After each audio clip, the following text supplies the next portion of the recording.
그 폴리뉴스 3자재단 2회 지난번에 그 처음으로 했었는데 네티즌 반응이 아주 뜨거웠습니다. 그래서 이번에 그 두 번째. 근데 오늘은 이 전국에 지금 엄청난 파동을 일으키고 있는 성완종 리스트 파문에 대해서 하겠습니다. 먼저 이 성완종 리스트 파문 과연 어디로 향할 것이냐, 또 성완종 리스트 파문의 어떤 본질은 뭔가, 이런 부분에 대해서 1차적으로 함께 이야기를 나눠보겠습니다. 2년 대선인가요? 그 새누리당 자택이 사건이 있고, 예. 그 했던 게. 근데 그 이후로 이제 그 우리나라 정치가 이런 정치 자금 문제, 특히 대선 자금 문제 이런 데서는 상당히 좀 그래도 많이 변화가 있었다고 생각을 하고, 또 기업으로부터 이제 좀 불법적인 방법으로 돈을 만들어 가지고 하던 그런 것들은 많이 좀 개선이 됐다, 이런 게 이제 대체적인 그거였는데, 이 부분은 좀 돌출을 한 사건인 것 같습니다.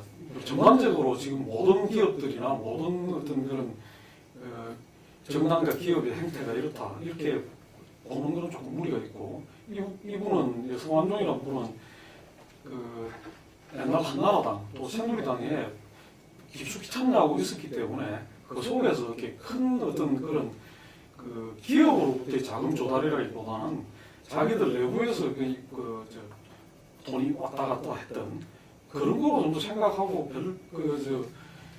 범법의식이나 불법의식 없이 이렇게 일어났던 일들이 이제 사건으로 터지면서 이게 충격을 주는 그런 현상이 아닌가, 이렇게 생각이 되고, 일단 이것이 이렇게 외화된 이상은 지금 거론된 분들뿐만 아니라 이 거론된 분들이 지금 우리나라 전국의 핵심들이기 때문에 그 미칠 파장은 엄청나다고 생각이 되고, 결국은 2012년 대선 자금 수사까지도 일정 부분 불가피하지 않겠나.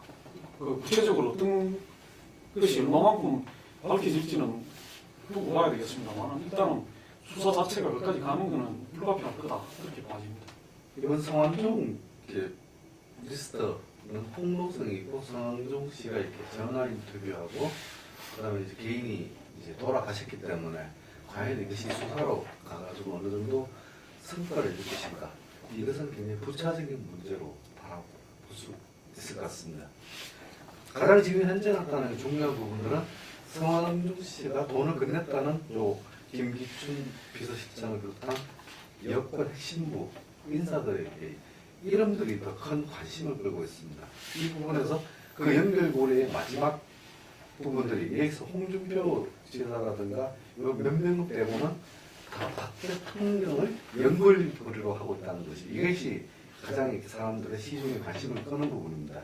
여기서 이제 이것이 대선 자금 수사라든가 여러 가지 이렇게 정치 자금의 문제로 결론이 나기는 쉽지는 않겠지만, 박 대통령의 부패 이미지가 도덕성에서 상당한 타격을 받는다, 이런 부분에서 이제 바라보고, 이것이 국민 심리, 여권 지지층에게 상당한 이렇게 당혹감을 주면서 여권 지지층 자체들이 이완될 수 있는 그런 상황으로 가지 않을까, 이런 정치적인 의미로 바라보는 부분들이 제 개인적인 생각입니다. 이번 사건 자체가 말하자면은 부패와의 정쟁을 총리가 이야기하고, 그 다음날 박근혜 대통령이 정말 이번에는 뿌리째 뽑아가지고 정말 발본 세원하겠다는 그러한 이 각오를 이야기하고, 그리고 그 부분들이 어떤 신익의 정병국 요인이나 이런 부분들은 이 치졸한 계획 수사다, 이런 이야기 한 면도 있은 끝에 지금 이제 오히려 친박 핵심들이 지금 이제 리스트에 주르륵 이름이 나오게 돼서 부메랑을 맞았다, 이런 측면이 하나가 있습니다. 그래서 친이를 치려다가 오히려 친박 핵심들이 지금 이제 옹창 당하게 됐다, 이런 부분들이고, 또 하나는 박근혜 대통령이 지금 지지율이 보니까 한 열흘 사이에 한 8% 정도가 어느 조사에서 좀 이렇게 떨어진 이런 부분들이 있는데, 박근혜 대통령 말로 우리가 소신의 어떤 정치, 그리고 정말 깨끗한 정치인으로서 도덕성 이런 부분들에 대해서 이 국민들이 전혀 의심할 것이 없었는데 이번 일을 통해서 이 자업자득이다. 너무 본인만 깨끗한 선거를 이야기하고 실제 조직과 캠프가 이 선거 2007년, 2012년을 꾸려나가는 데서는 상당히 그거 모르겠다고 뭐 한 거 아니냐. 적극적으로 함께 어쨌든 간에 했어야 우리 대선 자금 문제도 이 원칙적으로 극복되지는 선거였는데 본인은 모르겠다고 밑에서는 이런저런 일이 만약에 다 있었다면 이것 또한 그 문제다. 그렇기 때문에 이 대선 어떤 자금 문제 2007년과 그 12년 어떤 경선과 본선 대선 자금 문제가 저는 이 수사 대상에 오를 수밖에 없고 이것이 수사가 될 수밖에 없다고 봅니다. 이 부분에 지금 단순한 그 메모나 녹취에 놓은 이야기뿐만 아니라 제 추정컨대는 그 성완종 경남기업 회장이 아주 치밀하고 철두철미한 사람이기 때문에 그 자료들을 갖다가 현재 서산장학재단이나 경남기업에서 상당히 그 부분들을 가지고 있을 것이다. 이렇게 생각 들고, 그렇기 때문에 아마 이 부분들이 이 전반적인 어떤 그 아까 우리 임명식 부모님 말씀하셨지만 대선 자금이 이전과는 이렇게 그 다르지만 차원이 어쨌든 간에 이 자기들이 토상코평 당했다. 이런 속에서 그 문제 제기된 부분이기 때문에 간단히 뭐 조국 교수가 예언처럼 아무 혐의 없었다라고 끝나지는 않을 거다 이렇게 봅니다. 아무 일도 없었던 듯이 넘어갈 수 있는 이제 그 차원은 넘어섰고 이미 이 성완종 전 회장이 돌아가셨지만은 그분이 말씀하셨던 부분이 상당 부분 사실이라는 것으로 지금 입증이 되고 있기 때문에 아직까지 이제 자기 차원 관련이 없다고 이야기하는 사람도 있습니다만은 여러 가지 정황으로 봤을 때 홍준표 지사 같은 경우에 1억이 건너간 정황이 있는 것 같고 또 다른 사람들도 지금 발뺌을 하고 있습니다만은 너무나 구체적인 그 사안들을 적시하고 있기 때문에 이게 뭐 그렇게 너무 좀 넘어갈 수 있는 사안은 아니라고 봅니다. 또한 성완종 경남기업 회장께서 얼마나 배신감을 느꼈으면 이렇게 철저하게 마지막 목숨을 던지면서 이렇게 준비를 해서 했겠는가. 그 심정에서 비춰본다면 절대 이건 어묵적 넘어갈 수 있도록 해놓고 이런 일을 벌이지는 않았을 거다. 그런 점에서는 앞으로 추가적인 자료나 물증이 나올 가능성도 배제하기가 어렵지 않느냐. 그렇게 판단이 되고, 그럴 경우에 이게, 우선 당장 이제 지금 경향신문에 있는 나머지 부분들에 뭐가 담겼는지도 사람들이 대단히 관심을 갖고 지금 보고 있습니다만, 검찰로서도 이렇게 얼버무릴 수 없는, 이미 그게 언론에 갔다가 언론에서 다시 검찰로 가는 거기 때문에 다른 경우하고 다르다. 바로 검찰에서 시득해서 하는 거하고 좀 다른 거 아니냐 이렇게 생각합니다. 이 청국장님이 청와대를 갖다 출입하고 계시는데 박근혜 정부의 1, 2, 3대 비서실장, 그 현재 총리까지 연루되어 있어서 이 굉장히 곤혹스러울 수밖에 없을 것 같은데 청와대 분위기는 어떻습니까? 일날 이렇게 철저하게 수사해라. 진상이 드러나야 된다. 이렇게 이제 공식적인 입장 이렇게 밝혀지고 있어. 그러나 이렇게 청와대로서는 이 사태가 어떤 방향으로 튈지에 대해서는 지금은 그쪽에서는 뭐 지켜보는 상황, 그 이상을 하기 어렵지 않겠느냐. 만약에 이 부분들이 진짜 이제 김기춘 실장이 10만 달러를 받았다.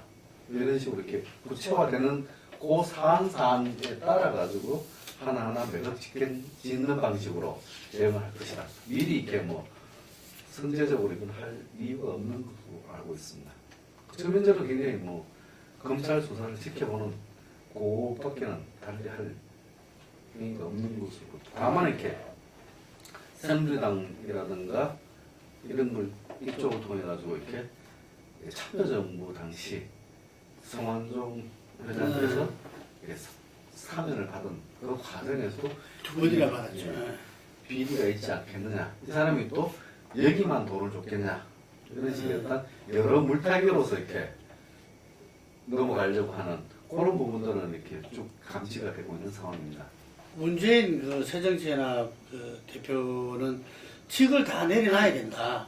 이 관련 리스트에 오른 사람들은 그래야 된다. 이런 부분과 함께 또 새누리당 일부에서도 뭐 특검도 필요하다 해야 된다. 뭐 이런 이야기들이 나오고 보수 언론에도 보면은 특검까지 각오하고 이게 그 수사에 임하라. 뭐 이런 말도 나옵니다. 검찰이 일종의 기획 수사를 한 거 아니겠습니까? 이 사건이 참 발발하게. 네, 그렇기 때문에 검찰 수사 과정에서 발생한 문제 때문에 이게 이제 다시 그 이만큼 사건이 확대되고 이게 확산이 됐는데 그걸 다시 검찰에서 몇 억을 지을 수 있겠느냐 이 부분에 대해서 우리 검찰이 지금 국민들로부터 그만한 신뢰를 받고 있지 못하다. 그게 제일 큰 문제고 두 번째는 뭐 역대 검찰이 여러 가지 사건에서 그랬습니다만은 특히 이렇게 정치권 더군다나 현재 살아있는 권력을 그 수사로 해가지고 제대로 성과를 낼 수 있겠느냐는 데 대해서 상당히 이제 그 국민들이 불신하고 있기 때문에 뭐 사건 발생하자마자 지금 특검 이야기가 나오는 거 아니냐, 그 조사 주체가 어떻게 돼야 되냐 이 문제가 나오고 그 부분에서 오늘 뭐 유승민 대표 같은 경우에도 특검을 수용해야 된다 뭐 그런 이야기까지 하는 거 보면 이 검찰은 검찰 나름대로 명예를 지키고 자기들 어떤 자존심을 지키기 위해서 최선의 노력을 할 것이라고 봐집니다만 그러나 그게 일정한 어떤 벽에 부딪혔다고 했을 때는 당연히 그쪽으로 특검 문제가 제기될 것이고 그 방향으로 또 초점들이 향해지지 않겠나 그렇게 봐집니다. 지금 이 수사가 시작된과 동시에 보면 또 이 금주가 이 세월호 참사 1주년인데 또 당일날 또 이 대통령께서는 또 출국을 한다. 이래가지고 좀 이 문제가 같이 연결되면서 상당히 어떤 청와대에서는 그날 어떤 식으로 하고 출국할지 그것도 이 고민 중이라 그러던데 어떻게 예측하고 있습니까? 어떤 형태든 이렇게 박 대통령은 이렇게 직접 충돌하지 않고 모양새 좋은 방식의 추모 행사에 근접한 수준의 행보를 하고 비행기를 탈 것이다. 이것이 이제 그렇게 판단할 수밖에 없고 기존에 박 대통령 이런 사안이 왔을 때는 항상 뒤로 미룹니다. 사안들을. 대선자가 왔을 때는 사법적 판단이 있을 때까지 기다리자. 이런 식으로 항상 이렇게 기다립니다. 다음에 세월호 특위 관계도 지난해 그렇게 요란했을 때도 국회에 따라가지고 국회가 따라서 협의할 일은 빠집니다. 이번 사안도 마찬가지로 형식상으로는 성의를 다하되 내용적으로는 철저하게 지켜보고 나서 그 다음에 이제 액션을 이렇게 두는 방식. 근데 그 중간 과도기에 관리하는 형태가 가이드라인 형태로 항상 존재해 왔기 때문에 문제되는데 이 가이드라인, 그러니까 청와대 가이드라인 자체는 숨기면서 그런 액션을 하지 않을까 그렇게 볼 수밖에 없습니다. 근데 지금 이게 아주 핵심적인 인물들만 그 메모에 있고 현재 그 경향신문 녹취를 기사화된 부분도 그 부분만 나왔지만 실제로는 뭐 한 150억 정도를 했다는 그 측근들의 이야기도 있고 그랬을 때 이 정치인들이 뭐 이게 한두 명이 아니라 상당히 많은 수가 이게 연루될 수 있다. 그리고 그 야당 또한 이게 자유롭지 못할 거다. 뭐 이런 이야기들이 있는데 이 사람들의 관심이라는 것이 숫자가 얼마나 늘어나느냐는 것보다도 실제로는 이제 이 정권에 어떻게 보면 그 3명의 비서실장, 그 다음에 현직 총리, 그 다음에 또 현직의 뭐 이제 자치단체장 이런 사람들이 망라되기 때문에 이 부분들이 이제 지금부터 그 어떻게 수사에 임하고 어떻게 대처하느냐, 특히나 이제 제일 제가 보기에는 결정적인 부분은 그 이 부패와의 전쟁을 총괄 지휘하고 있는 이완구 총리의 문제 이 부분이 그 있을 거고 두 번째는 아무래도 김기춘 전 실장이죠. 지금 이병기 실장보다는 김기춘 실장 문제가 사람들한테는 훨씬 더 충격이나 그게 클 거다. 만약에 그 두 부분이 무너진다면 박근혜 대통령으로서도 굉장히 그 어려운 상황에 접어들 수밖에 없는 거 아니냐. 근데 그 외에 뭐 아까 또 이야기 나왔습니다만은 이 참여정부 시절에 두 번 그걸 받았으니까 야당도 자유롭지 못하다고.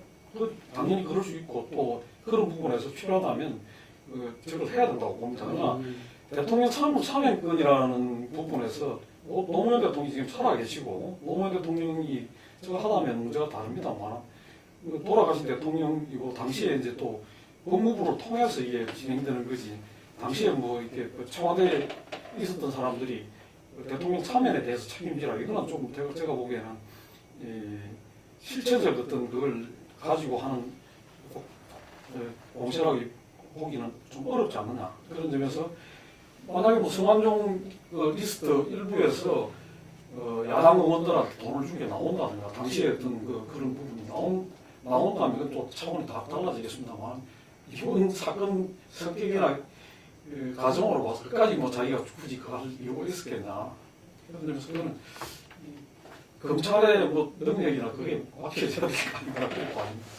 근데 지금 청와대 같은 경우는 작년에 어떤 3인방이라든지 이런 부분에서 지지율이 굉장히 추락했다가 지금 이번에 새롭게 다시 지지율이 올라가고 국정 운영의 어떤 면에서는 뭐 자신감을 가지고 나가는 그 즈음에 지금 이렇게 벌어진 일들이라서 지금 이걸 어느 정도 예측할 수 있을까요?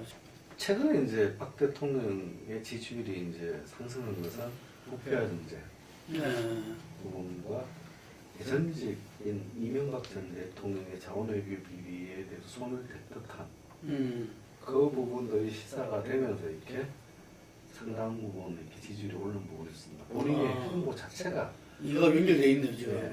그러니까 이 부분이 2015년 국정 운영에 가장 중요한 기획을 타격을 준 것이기 때문에 40%라는 게 애초부터도 그렇게 하더라도 40%는 굉장히 유리백에 가까운 그걸 돌파해서 50% 간다는 게 어렵지 않겠냐고 봤는데 이번 사태로 40% 벽에서 뚫는다는 건 더 어려워진 상태로 봐야 되고 그 다음에 박 대통령 시절에 매듭 치고 간 문제는 단 한 것도 없는 상황입니다. 그러니까 대선 국정원 대선 개입 관련해서도 사법 판단이 대법원까지 이제 조만간 나겠지만 나더라도 현 정권에서 종결된다.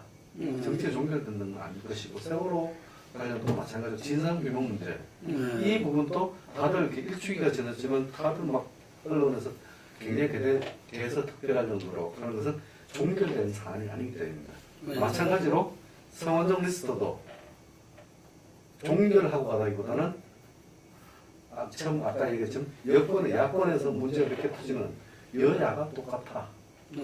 그런 식으로 해서 상황 자체를 여야 같이 진흙탕 싸움을 만들면서 또 1년을 끌면서 이제 깨끗하게 정리하는 정권은 아닌 것만 분명해 보입니다.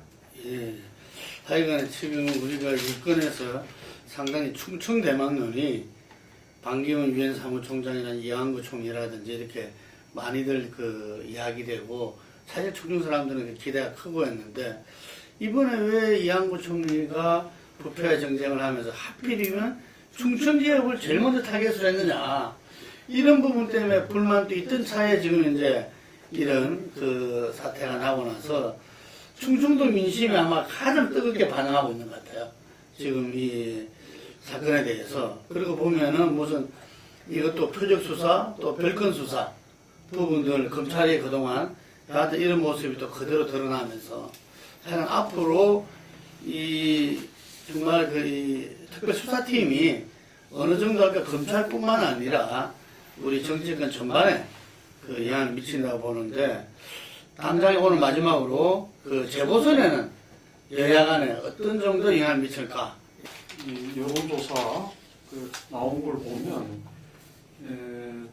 전문적으로 조금 이제 변동이 있습니다. 변동이 있면은 전문까지는 이제 수도권 세 군데가 전부 다 이제 새누리당이 우세하고 광주에서는 천정배 무소속 천정배 후보가 우세한 그런 상황이었다면 지금 인천은 그 신동근 후보가 그 새정치 연합의 신정무 후보가 앞서는 걸로 지금 뒤집혔습니다. 뒤집혔고 이 오신환 후보 같은 경우도 격차가 조금 좁아진 신상민도 마찬가지고 그래서 수도권에서는 상당히 이게 좀 민심에 영향을 미치고 이게 이제 아까 말씀하셨듯이 이번 주가 4.16 세월호 1주년 되는 하고도 맞물리고 이러면서 조금 더 수도권 민심에 영향을 더 미칠 수도 있겠다. 그럼 이게 지금 엊그저께 막 시작된 일이기 때문에 지금 아직까지 충분히 여론에 반영됐다고 보기는 조금 이런 감이 있기 때문에 이번 주가 아마 이번 주 후반으로 가면서 이게 피크가 되지 않겠나. 그러면 선거 바로 이제 한 일주일 남는 시점이 되기 때문에 아주 이제 이게 뜨겁게 할 가능성도 있다. 그렇다면 현재보다도 새누리당 쪽에 조금 더 불리하게 작용할 가능성도 점쳐 볼 수 있겠다. 다만 이제 광주 같은 경우에는 격차가 상당히 큽니다. 전국의 후보하고 이제 광주 후보 격차가 크기 때문에 또 광주에 그게 이 문제 때문에 천 후보가 특별히 빠지고 조영태 후보가 올라가고 할 변수가 아니기 때문에 그 점에서는 나머지 수도권 세 군데가 지금 조금 더 격전지가 되지 않겠나 그렇게 보고 단합에서 정동영 후보 같은 경우는 생각만 따로 그걸 못하는 것 같아요. 못하니까 오늘 정동영 후보 쪽에서 느닷없이 참여정부 사면 문제를 가지고 문재인을 수사하라고 그렇게 나왔던데 그런 게 핀트가 맞겠나 지금 정부에서 그런 점에서 좀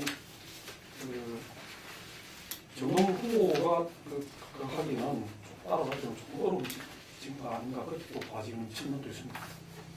우선 광주는 광주 특유의 의사결정 과정에 이제 가입하도록 수도권 세 곳은 지난주까지만 해도 이렇게 새누리당이 우세하다가 혼전 상황까지 이제 갔다는 것은 새정치연합 쪽의 흐름을 가지고 간다. 그러니까 기본적으로 야권 재편 경쟁이라고 하는 구도가 급격하게 정권 심판 구도로 이제 이동하는 그 상황이 이제 전개됐다. 이렇게 이제 판단할 수 있을 것 같고요. 네. 여기서 이제 이 상황이 이제 쭉 지속되면서 이제 얼만큼 야권이 힘을 가지고 끌고 갈 수 있느냐 이것이 관건이 되는데 항상 이런 선거에서는 보수층 역결집이라는 부분들이 이제 변수로 존재했는데 집권 3년 차에 과연 역결집의 힘이 어느 정도 될까? 제가 생각에는 과거만큼 지난 730 재보선 같은 역결집은 아니지 않다 보면은 새정치연합의 흐름이 좀 더 강화되고 새누리당 흐름은 약화될 거라고 봅니다. 지난주에 저희들이 이렇게 판단할 때 새누리당이 패배를 하게 되면은 김무성 대표에게는 굉장히 악재가 된다고 했는데 이번 상황에서는 김무성 대표는 굉장히 해피한 상황이다. 어떻게 보면 패배하더라도 친박 내지는 이제 박 대통령 그쪽의 모든 책임을 이렇게 전가할 수 있기 때문에 김무성 대표로서는 패배에 대한 부담감이 한결 덜은 그런 상황까지 왔다 이렇게 판단할 수 있을 것 같습니다. 예, 우리 중국자는 김무성 대표 마크맨처럼 김무성 대표에 대해서 항상 예측을 해주면서 평가를 해주니까 김무성 대표 매우 좋아하겠어요. 예. 금방 말씀하신 보수의 역결집 어쨌든 간에 이 새누리당이 좀 어려워지고 새정치가 수도권에서 상당히 힘을 얻지 않겠나. 그래 봤을 때 사실 재보선이라는 것이 지지 세력이 얼만큼 투표장에 나가는가 이게 대해서 나타나는데 바로 이런 좀 도덕성 이렇게 비리 이런 문제에서는 역대 선거를 보더라도 정부 여당 쪽에서 그런 일이 발생했을 때는 보궐선거에 상당히 어려웠다 이런 생각이 들기 때문에 제가 보더라도 성남까지도 새누리당이 어려질 수 있다 지금은. 그런데 과연 앞으로의 특별수사팀 수사가 정말 이 발본색은 업천마속의 그걸 가질 수 있을까? 이게 마지막 하나의 남은 변수고 만약에 그렇지 않고 국민들이 예상대로 만약에 지지부진하게 간다면은 아마 민심의 심판이 아까 말한 대로 이 야권 재편이 아니라 정권 심판론으로 아마 지금 재보선의 어떤 선거 기조가 바뀌는 식으로 이렇게 봐야 되고 그 부분에서 강주는 좀 이해할 수 있다. 뭐 이런 이야기입니다. 예, 여기까지 하겠습니다.